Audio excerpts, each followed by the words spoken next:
anampa Melkizedeki kama sehemu yake ya fungu la 10, na alipomkabidhi Melkizedeki tikio lake, alimpa Ibrahimu divai na mkate. Bwana Yesu asifiwe. Kwa hiyo kwa maneno mengine, Ibrahimu alishirikishwa meza ya Bwana na Mungu mwenyewe kwa mara ya kwanza. Kwa hiyo meza ya Bwana ulimwenguni, baba yetu Ibrahimu wa imani ndiye aliyekuwa mtu wa kwanza kushirikishwa na Mungu mwenyewe, lakini alipewa mkate na divai kwa sababu Ibrahimu alitoa sehemu ya 10 ya vitu alivyokuwa navyo, akimshukuru Mungu kwa sababu amemsaidia kushinda vita. Haleluya, haleluya! Bwana Yesu asifiwe, Bwana Yesu asifiwe. Kwa hiyo sadaka tunaiona kwa picha ya Ibrahimu aliyoitoa. Sadaka tunatoa kama shukurani yetu kwa Mungu. Haleluya! Nitakwambia shukurani kivipi. Kumbuka Ibrahimu alikuwa ameenda kupigana vita, si ndio? Ameenda kupigana vita, Mungu akamjalia kushinda. Sasa nisikilize, sisi watu wa ulimwengu wote, kabla ya kile Yesu alichokifanya msalabani, tulikuwa tuko chini ya utumwa.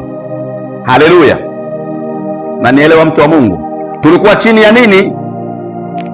Chini ya utumwa. Tulikuwa tunahitaji kutolewa kwenye utumwa. Tulikuwa tunahitaji msaada, mtu atakayetupigania kwa niaba yetu, kwa sababu kumbuka, Rutu alikuwa ametekwa, amefanyika mateka, si ndio? Ibrahimu akatoka ili aende akapigane vita kumsaidia Lutu pamoja na wale wengine waliokuwa mateka.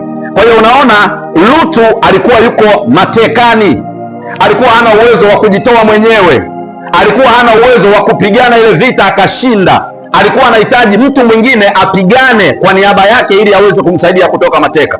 Kwa hiyo Ibrahimu akachukua vijana 300 wakaenda kupigana na wale wafalme wakawashinda. Walipowashinda, Lutu akaachiliwa kuwa huru. Haleluya! Kwa hiyo ndivyo hivyo ulimwengu wote kabla ya kuja Yesu Kristo ulikuwa uko kwenye hali ya mateka, ulikuwa kwenye hali ya utumwa. Hapakuwa na mtu aliyekuwa na uwezo wa kujiondoa kwenye hiyo hali ya utumwa. Hapakuwa na mtu aliyekuwa na uwezo wa kujitoa kwenye hiyo hali ya mateka.